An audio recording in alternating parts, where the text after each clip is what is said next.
નમસ્કાર ખેડૂત મિત્રો, કૃષિ દર્શન કાર્યક્રમમાં આપ સૌનું સ્વાગત છે. મિત્રો, વર્ષ 2023ને ઇન્ટરનેશનલ યર ઓફ મિલેટ્સ તરીકે જાહેર કરવામાં આવ્યું છે. સમગ્ર વિશ્વમાં આની ચર્ચા થઈ રહી છે અને ખૂબ કામ થઈ રહ્યું છે.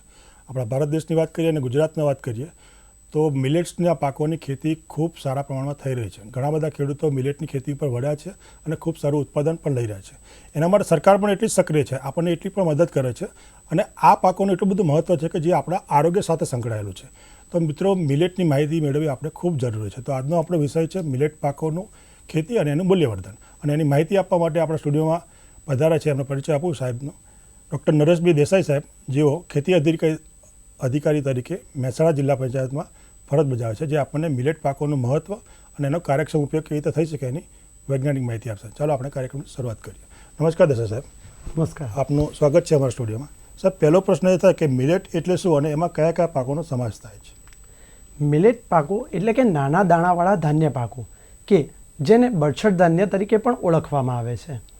આ પાકોના અંદર વિવિધતાસભર પાકો જેવા કે બાજરી, જુવાર, નાગલી, વરી, કાંગ, બંટી, કોદરા, રાજગરો જેવા વિવિધ પાકોનો સમાવેશ કરવામાં આવે છે. આ પાકો એ પોષણ સુરક્ષાની દૃષ્ટિએ ઉચ્ચ પોષણક્ષમ આહાર ધરાવતા હોય, પોષણ સુરક્ષાની દૃષ્ટિએ બહુ જ મહત્ત્વના હોય, તેને ન્યુટ્રિસ્યુટિકલ્સ તરીકે પણ ઓળખવામાં આવે છે. ખૂબ સરસ દેસાઈ સાહેબ. તો સર દેસાઈ સાહેબ, આ મિલેટ જે છે એમાં કયા કયા પ્રકાર છે મિલેટ પાકોના? મિલેટના મુખ્ય પ્રકારની વાત કરું તો મિલેટ એ દાણાના કદના આધારે મુખ્યત્વે બે પ્રકારમાં વેચી શકાય છે. પ્રથમ છે મુખ્ય મિલેટ અને બીજું કે ગૌણ મિલેટ. સૌપ્રથમ આપને વાત કરું કે મુખ્ય મિલેટ. મુખ્ય મિલેટ એ દાણાના કદના અંદર મોટા હોય છે અને તેના દાણા એ વજનના અંદર ભારે હોય છે. આ મિલેટના અંદર મુખ્યત્વે બાજરી અને જુવાર જેવા પાકોનો સમાવેશ થાય છે. આપને બીજા પ્રકારની વાત કરું તો બીજો પ્રકાર છે તૃણ મિલેટ. તૃણ મિલેટ એના દાણા એ હલકા હોય છે અને કદના અંદર નાના હોય છે. આ પાકોના અંદર મુખ્યત્વે રાગી, વરી, કાંગ, બંટી, ચીણો, રાજગરો જેવા પાકોનો સમાવેશ થાય છે. દર્શન સાહેબ, અત્યારે મિલેટ પાકોનું ખૂબ ચલણ છે સમગ્ર વિશ્વમાં અને આપણા દેશમાં પણ. તો મિલેટ પાકોનું આરોગ્યની દ્રષ્ટિએ શું મહત્ત્વ છે? જે ચોક્કસ જણાવીશ. અત્યારે હરિયાળી ક્રાંતિ થયા બાદ આપણા રોજિંદા જીવનના અંદર ઘઉં, ચોખા અને મકાઈ જેવા પાકો ઉપર વધુ પડતી નિર્ભરતા અને લોકોના બેઠાડું જીવનના કારણે સ્થૂળતા, મેદસ્વીતા, ડાયાબિટીસ, કોરોનરી રોગો અને આંતરડા, અન્નનળી અને કોલોનના કેન્સરનું પ્રમાણ જેવા સ્વાસ્થ્ય સંબંધિત રોગોનું પ્રમાણ દિવસે અને દિવસે વધતું જાય છે. જ્યારે મિલેટ પાકોના અંદર રહેલા રેસા, પોલિફિનોલ્સ, એન્ટીઓક્સિડન્ટ, પ્રોટીન એ આ રોગો સ્વાસ્થ્ય સંબંધિત રોગોના સામે લડવા માટે અમૃત સમાન છે. આ પાકોના અંદર રહેલા રેસાઓના કારણે પાચન સંબંધિત રોગો જેવા કે કબજિયાતના માટે અક્ષી સમાન છે. આ પાકોના અંદર રહેલો ટ્રિપ્ટોફેન નામનો એમિનો એસિડ છે કે જેના કારણે પેટના અંદર ભૂખ અનુભવાતી નથી અને જે વજનને ઘટાડવા માટે પણ બહુ જ મહત્ત્વનું હોય છે. સાથે સાથે આ પાકોના અંદર બાજરી જેવા પાકોના અંદર આયરનનું પ્રમાણ એ સપ્રમાણમાં વધુ હોય છે અને નાગલીના પાકના અંદર કેલ્શિયમનું પ્રમાણ વધારે પ્રમાણમાં હોય છે, જેના કારણે આ પાકો એ ગર્ભવતી મહિલાઓ માટે આશીર્વાદરૂપ સમાન છે. અને વધુમાં જણાવું કે આ પાકોના અંદર રહેલા પ્રોટીનના અંદર ગ્લુટેનનું પ્રમાણ એ બહુ જ ઓછા પ્રમાણમાં હોય છે. તેના કારણે તેનો ગ્લાયસેમિક ઇન્ડેક્સ એ બહુ જ નીચો હોય છે. તેના કારણે આ પાકો એ ડાયાબિટીસ, હાઈ બ્લડ પ્રેશર અને હૃદયરોગના દર્દીઓ માટે આશીર્વાદરૂપ સમાન છે. ખૂબ સરસ દેસાઈ સાહેબ. દેસાઈ સાહેબ, તાજેતરનું વર્ષ એટલે કે વર્ષ 2023ને આંતરરાષ્ટ્રીય મિલેટ વર્ષ તરીકે ઉજવવામાં આવે છે. તો આના વિશે અમને માહિતી આપશો?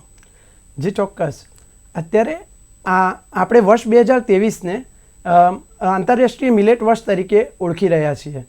અત્યારે રોજિંદા જીવનના અંદર અને આંતરરાષ્ટ્રીય સ્તરે પણ મિલેટનું મહત્ત્વ વધે તે માટે થઈ સરકારશ્રી, ભારત સરકારશ્રી દ્વારા સંયુક્ત રાષ્ટ્રના અંદર વર્ષ 2023ને આંતરરાષ્ટ્રીય મિલેટ વર્ષ તરીકે જાહેર કરવા માટે ભલામણ કરવામાં આવી અને આ સાથે 72થી વધુ દેશોને આ બાબતને સમર્થન મળતા વર્ષ 2023ને આંતરરાષ્ટ્રીય મિલેટ વર્ષ તરીકે જાહેર કરવામાં આવ્યું. ભારત સરકારશ્રી આગળ પણ આ બાબતે ખૂબ જ એક્ટિવ છે. એ બાબતને આપણે જાણી શકાય કે વર્ષ 2018ને પણ આપણે રાષ્ટ્રીય મિલેટ વર્ષ તરીકે જાહેર કર્યો હતો. આ મિલેટ વર્ષ જાહેર કરવા પાછળના આપણા માનનીય વડાપ્રધાન શ્રી અને દીર્ઘદ્રષ્ટા એવા નરેન્દ્રભાઈ મોદી સાહેબનું પણ કેટલાક ઉદ્દેશો રહેલા છે. જેમ કે મિલેટ પાકો છે એનું રોજિંદા જીવનના અંદર આપણે મહત્ત્વ સમજી શકીએ અને રોજિંદા જીવનના આહારના અંદર આપણે તેનો ઉપયોગ કરી શકીએ. સાથે સાથે રાષ્ટ્રીય અને આંતરરાષ્ટ્રીય બજારમાં પણ તેની માંગ વધે, ખેડૂતો તેનું વધારે વાવેતર કરતા થાય અને તેમને પોષણક્ષમ ભાવો મળી રહે, તે પાછળ આ મહત્ત્વના ઉદ્દેશો રહેલા છે. ખૂબ સરસ દેસાઈ સાહેબ. ખેડૂત મિત્રો, દેસાઈ સાહેબ આજે આપણને મિલેટ પાકોના મહત્વ વિશે ખૂબ જ સરસ માહિતી આપી રહ્યા છે. અત્યારે સમય છે એક વિરામનો. વિરામ બાદ ફરી મળીએ.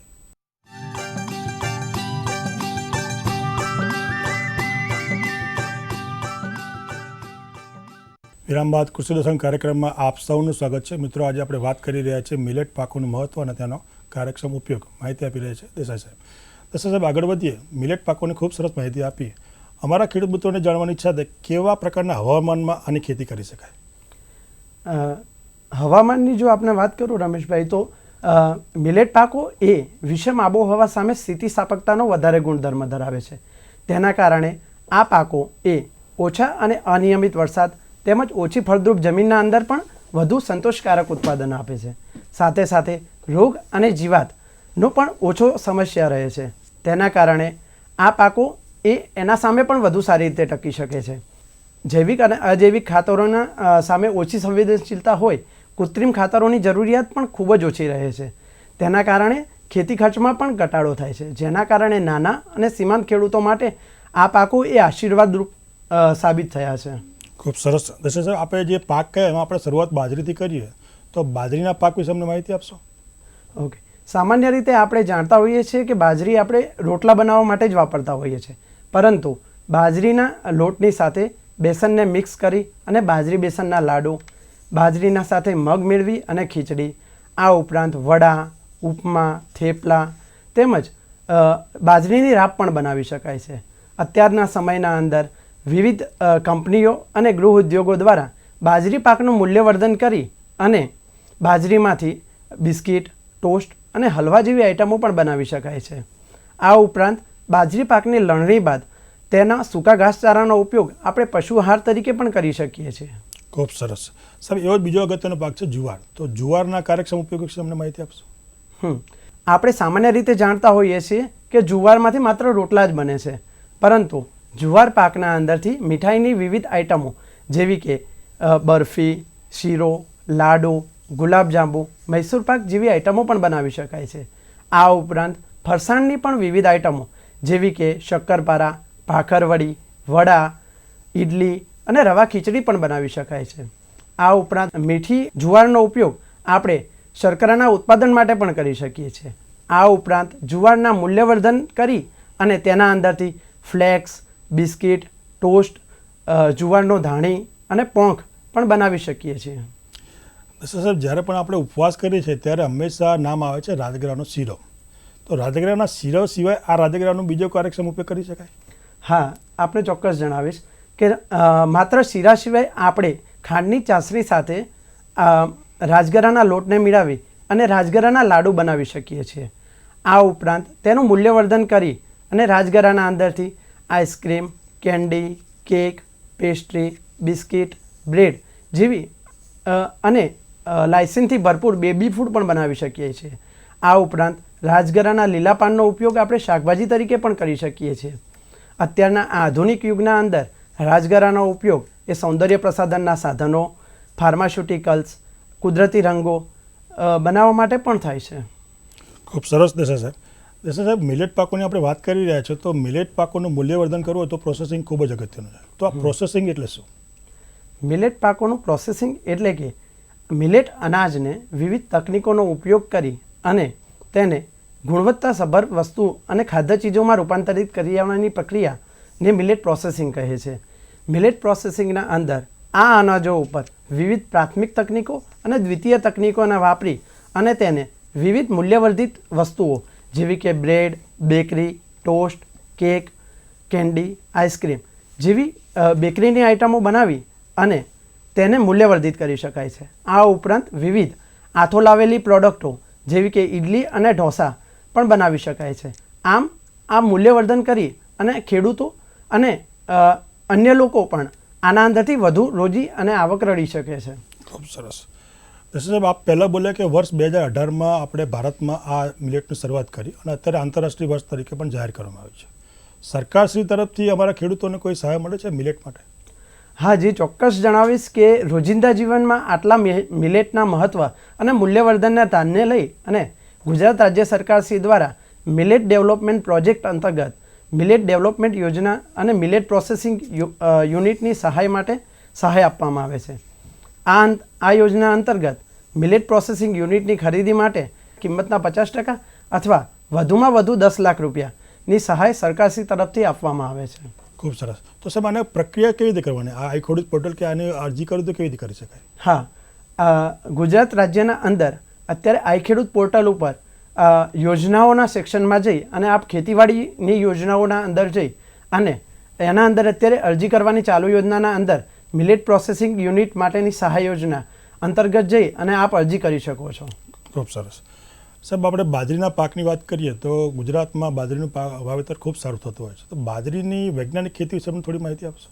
જી ચોક્કસ. ગુજરાત રાજ્યના અંદર બાજરીનું વાવેતર એ મુખ્યત્વે ઉનાળુ અને ચોમાસુ ઋતુમાં કરવામાં આવે છે. ઉનાળુ ઋતુના અંદર સામાન્ય રીતે 15 ફેબ્રુઆરીની આસપાસ બાજરીનું વાવેતર કરી દેવું જોઈએ અને ચોમાસુ ઋતુના અંદર પ્રથમ વાવણી લાયક વરસાદ થયે બાજરીનું વાવેતર કરવામાં આવે છે.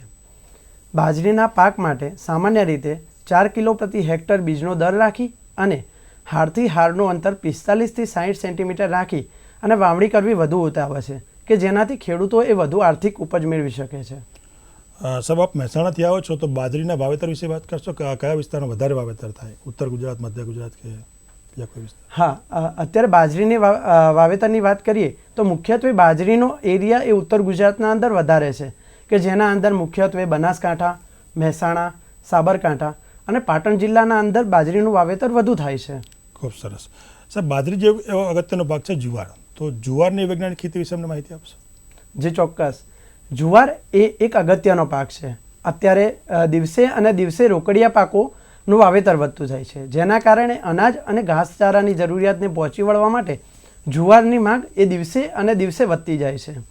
જુવાર પાકની ખેતી સામાન્ય રીતે શિયાળુ અને ચોમાસુ ઋતુના અંદર ગુજરાતમાં કરવામાં આવે છે. શિયાળુ ઋતુના અંદર સપ્ટેમ્બર મહિનાના બીજા પખવાડિયામાં અને ચોમાસુ ઋતુના અંદર વાવણી લાયક વરસાદ થયે આ પાકોનું વાવેતર કરવામાં આવે છે. જુવાર પાકના વાવેતર માટે સામાન્ય રીતે 8થી 10 કિલો પ્રતિ હેક્ટર જેટલો બીજ દર રાખી અને તેને 45 સેન્ટીમીટર હારથી હારનું અંતર, છોડથી છોડનું અંતર 15 સેન્ટીમીટર રાખી અને વાવણી કરવો તો વધુ ઉપજ મેળવી શકાય છે. ખૂબ સરસ દેસાઈ સાહેબ. દેસાઈ સાહેબ, આપણે જુવાર અને બાજરીની વાત કરી, એવો જ એક અગત્યનો ભાગ છે રાજગરો. તો રાજગરાની ખેતી કરવા માટે અને વાવેતર કરવા માટે આપણે શું ધ્યાનમાં રાખવું?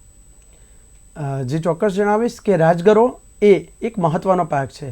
રાજગરાના પાક આપણે જનરલી ગુજરાતના અંદર શિયાળા ઋતુમાં લેતા હોઈએ છીએ. આ પાકના વાવેતર માટે 2 કિલો પ્રતિ હેક્ટર બીજનો દર રાખી અને હારથી હારનું અંતર 50 સેન્ટીમીટર અને છોડથી છોડનું અંતર 15 સેન્ટીમીટર રાખી અને વાવણી કરવી વધુ હિતાવહ છે. એક મહત્ત્વની અગત્યની વાત આપને જણાવું કે રાજગરાના પાકના જ્યારે ગ્લુમ્સ એટલે કે જે એના ઉપર કણસલા આવે છે એ જ્યારે ભૂખરા રંગના થઈ જાય છે ત્યારે આ પાકની લણણી કરી દેવી જોઈએ, કારણ કે રાજગરાના પાકના અંદર દાણા ખરી જવાનો વધારે પ્રશ્ન રહે છે. તેના કારણે યોગ્ય સમયસર કાપણી કરવામાં આવે તો ખેડૂતને આર્થિક નુકસાન પડતું નથી. ખૂબ સરસ દેસાઈ સાહેબ. દર્શક મિત્રો, દેસાઈ સાહેબ આજે આપણને મિલેટ્સ પાકો વિશે ખૂબ જ અગત્યની માહિતી આપી રહ્યા છે. અત્યારે સમય છે એક વિરામનો. વિરામ બાદ ફરી મળીએ.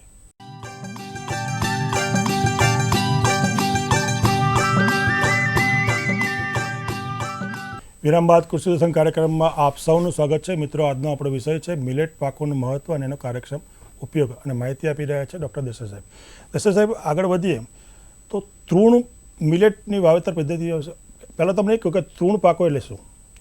તૃણ પાકો એટલે કે જનરલી આના અંદર નાના દાણાવાળા પાકો જે સમાવેશિત થાય છે તેને તૃણ ધાન્યો કહેવામાં આવે છે કે જેના અંદર નાગલી છે, વરી છે, બાવટો, કાંગ, ચીણો, રાજગરો જેવા પાકોનો સમાવેશ થાય છે. આ તૃણ ધાન્ય પાકો છે એ જનરલી ચોમાસાની સિઝનમાં વાવવામાં આવતા હોય છે. આ પાકોને જો ડાંગરની જેમ જો ધરુવાળિયું બનાવી અને જો તેનું ફેર રોપણી કરવામાં આવે તો વધુ ઉત્પાદન આપે છે. તેના માટે ધરુવાળિયું બનાવવું એ વધુ હિતાવહ છે.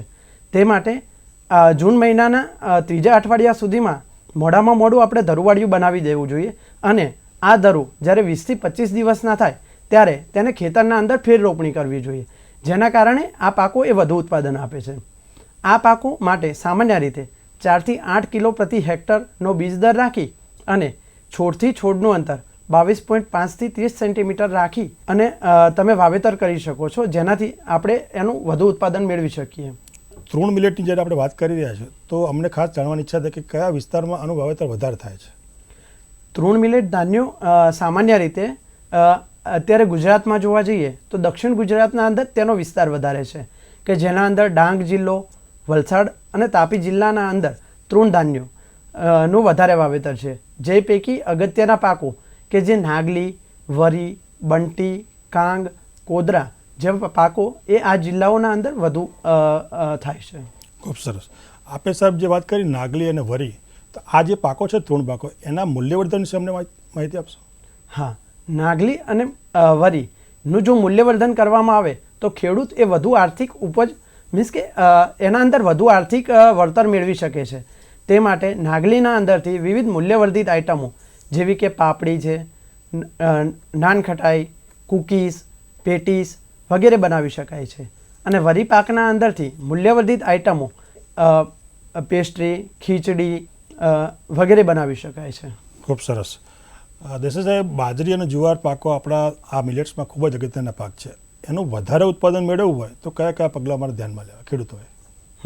સામાન્ય રીતે આપણે આર્થિક દ્રષ્ટિએ જોવા જઈએ તો ડાંગર અને ઘઉં બે પાકો પછી જો મહત્ત્વના પાક આવતા હોય તો બાજરી અને જુવાર છે. આ પાકોનું વધુ ઉત્પાદન મેળવવા માટે ખેડૂતોએ યોગ્ય રોગ પ્રતિકારક અને વધુ ઉત્પાદન આપતી જાતો પસંદ કરવી જોઈએ. બીજું કે સમયસર યોગ્ય વાવણી કરવી જોઈએ. ત્રીજો મહત્ત્વનો મુદ્દો કહું તો યોગ્ય બીજ દરનો ઉપયોગ કરવો જોઈએ. સાથે સાથે યોગ્ય ભલામણ કરેલા રાસાયણિક ખાતરો વાપરવા જોઈએ અને તેનો યોગ્ય ડોઝ આપવો જોઈએ. ત્યારબાદ તેની કટોકટી અવસ્થાએ એને પિયત આપવા જોઈએ કે જેથી પાકનો ગ્રોથ સારી રીતે થઈ શકે. ત્યારબાદ પાકને યોગ્ય સમયે 2 થી 3 જે ક્રિટિકલ સ્ટેજ છે એ સમયે તેને નિંદામણ કરવું જોઈએ. ત્યારબાદ આંતરખેડ કરી અને તેમાં ભેજ જાળવી રાખવો જોઈએ. સાથે સાથે જો પાકના અંદર જો ક્યાંય ઉગાવો ન થયો હોય તો પારવણી કરી અને તેમાં ઘામા પૂરવા જોઈએ, જેથી ખેડૂતને આર્થિક નુકસાન ન વેઠવું પડે અને તેનું યોગ્ય સમયે કાપણી અને લણણી કરી અને તેને યોગ્ય સ્થાને સાચવવું જોઈએ. સાહેબ, આપ મહેસાણા ખાતે ફરજ બજાવો છો તો અમને જાણવાની ઈચ્છા થાય કે આપણા જિલ્લામાં આ ઇન્ટરનેશનલ યર ઓફ મિલેટ્સની ઉજવણી આપ કેવી રીતે કરો છો? શું શું પ્રવૃત્તિઓ કરો છો? જે ચોક્કસ જણાવીશ કે અત્યારે વર્ષ 2023ને ઇન્ટરનેશનલ યર ઓફ મિલેટ તરીકે જાહેર કરવામાં આવ્યું છે, ત્યારે તાજેતરમાં જ અમે મહેસાણા જિલ્લાના વિવિધ તાલુકા એટલે કે 10 તાલુકાના અંદર ઇન્ટરનેશનલ યર ઓફ મિલેટ અંતર્ગત મિલેટ મેળાઓનું આયોજન કર્યું અને જે અંતર્ગત ખેડૂતોને વૈજ્ઞાનિકોને બોલાવી અને એમને લેક્ચર આપવામાં આવ્યા અને સાથે સાથે મિલેટની વિવિધ મૂલ્યવર્ધિત આઇટમો કે જેનું પ્રદર્શન ગોઠવ્યું અને સાથે સાથે ખેડૂતોને આ બાબતે માહિતગાર કરી અને આખો દિવસ એમને લેક્ચર અને સેશન આપવામાં આવ્યા અને આ દ્વારા મિલેટ યરની ઉજવણી કરી અને ખેડૂતો આ પ્રત્યે વધુમાં વધુ ખેતી કરતા થાય તે માટે સજાગ બનાવવામાં આવ્યા. સાથે સાથે આ જે આપણા વિસ્તારમાં થતા પાકો એટલે કે મહેસાણા જિલ્લાના બાજરી અને જુવાર એની મિની કિટ્સ પણ ખેડૂતોને આપી અને તેઓ આની ખેતી કરતા થાય તે માટે એમને પ્રોત્સાહિત કરવામાં આવ્યા. ખૂબ સરસ સાહેબ. અગત્યની વાત એ છે કે મિલેટ્સનું મહત્ત્વ આપણા આરોગ્ય સાથે સંકળાયેલું છે. તો ફરી એકવાર અમને કહેશો કે કયા કયા મિલેટ્સ આપણને રોજિંદા જીવનમાં ઉપયોગી થઈ શકે? હા, સામાન્ય રીતે આપણે જોઈએ તો બાજરી અને જુવાર કે જે મુખ્ય મિલેટ છે કે જે આરોગ્ય સંબંધિત બાબતોમાં આપણને બહુ જ મહત્ત્વના ઉપયોગી છે, કારણ કે બાજરી એ કોલેસ્ટેરોલ અને શુગરને ઘટાડે છે. સાથે સાથે તેના અંદર રહેલા એન્ટીઓક્સિડન્ટ અને પોલિફિનોલ્સ એ વિવિધ રોગોના અંદર આપણને લડવા માટે મદદરૂપ થાય છે. સાથે સાથે બાજરી પાકના અંદર રહેલો આયરન એ વધુ પ્રમાણમાં હોય છે, તેના કારણે એનિમિયા જેવા રોગોના અંદર લડવા માટે મદદરૂપ થાય છે. તેવી જ રીતે બીજા પાકની આપણે વાત કરું તો જુવારનો પાક એટલે કે જુવારનો પાક એ હાડકાને મજબૂત બનાવે છે. સાથે સાથે તેના અંદર ગ્લુટેનનું પ્રમાણ એ ખૂબ જ નહિવત હોય છે, તેના કારણે તે ડાયાબિટીસના દર્દીઓ માટે બહુ જ ઉપયોગી બને છે. એ જ રીતે ત્રીજા પાકની વાત કરું કે રાજગરો એ ગેલિક એસિડ અને વેનેનિક એસિડ જેવા એન્ટીઓક્સિડન્ટોથી ભરપૂર છે કે જે શરીર શુદ્ધિ માટે બહુ જ મહત્ત્વના છે.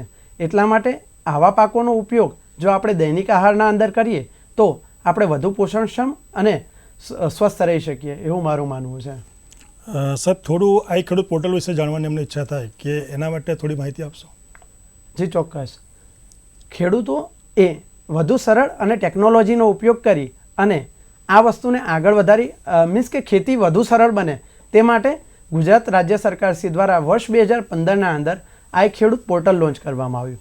આ દ્વારા અત્યારે આઈ ખેડૂત પોર્ટલ ઉપર વિવિધ યોજનાઓની ઓનલાઈન એપ્લિકેશન મેળવવામાં આવે છે કે જેથી ખેડૂતો પોતાના ઘરે બેઠા બેઠા પોતાના મોબાઈલ, કમ્પ્યુટર કે અન્ય સાધનો દ્વારા આઈ ખેડૂત પોર્ટલ પર અરજી કરી શકે છે અને પોતાની અરજીની પ્રિન્ટ લઈ અને પોતે જ એક પારદર્શક રીતે પોતાના યોજનાઓનો લાભ મેળવી શકે છે. ખૂબ સરસ થશે સાહેબ. અંતમાં અમારા ગુજરાત રાજ્યના ખેડૂતોને આપ શું સંદેશ આપશો? આજના વર્તમાન સમયના અંદર લોકો એ સ્વાસ્થ્ય સંબંધિત બહુ જ સ્પષ્ટ થયા છે અને તેના માટે મિલેટ્સનો ગુણવત્તાયુક્ત મિલેટ અને તેના આરોગ્યપ્રદ આહારની વધુ માંગ કરી રહ્યા છે. અત્યારે લોકોનું બેઠાડું જીવનના કારણે સ્થૂળતા, મેદસ્વીતા, કોરોનરી રોગો, અન્નનળી અને કોલોનના કેન્સરો જેવા સ્વાસ્થ્ય સંબંધિત રોગોનું પ્રમાણ દિવસે અને દિવસે વધી રહ્યું છે. તેના સામે મિલેટ પાકોના અંદર રહેલા પોલિફિનોલ્સ, એન્ટીઓક્સિડન્ટ, રેસાઓ, પ્રોટીન્સ એ તેના સામે અમૃત સમાન છે કે જેથી ખેડૂતો અને અન્ય લોકો પણ આનો આહારના અંદર વધુમાં વધુ ઉપયોગ કરે અને તેના માટે જાગૃતતા કેળવે.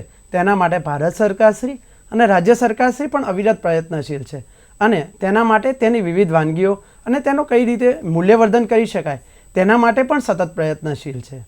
તે માટે આ પ્રોગ્રામ એ ખેડૂતો અને જાહેર જનતાને પણ વધુ મિલેટ ઉપયોગી બની શકે અને તેઓ પોતાના જીવનના અંદર મિલેટના મહત્ત્વને સમજી શકે તે માટે અનુરૂપ અને અનુભવ ઉપયોગી થશે એવી આશા રાખું. ખૂબ સરસ દેસાઈ સાહેબ, આજે આપ અમારા સ્ટુડિયોમાં પધાર્યા અને ગુજરાતના ખેડૂતોને મિલેટનું શું મહત્ત્વ છે અને એનો કાર્યક્ષમ ઉપયોગ શું છે એની મહત્ત્વની અને ખૂબ જ અગત્યની માહિતી આપી એ બદલ આપનો આભાર માનું છું.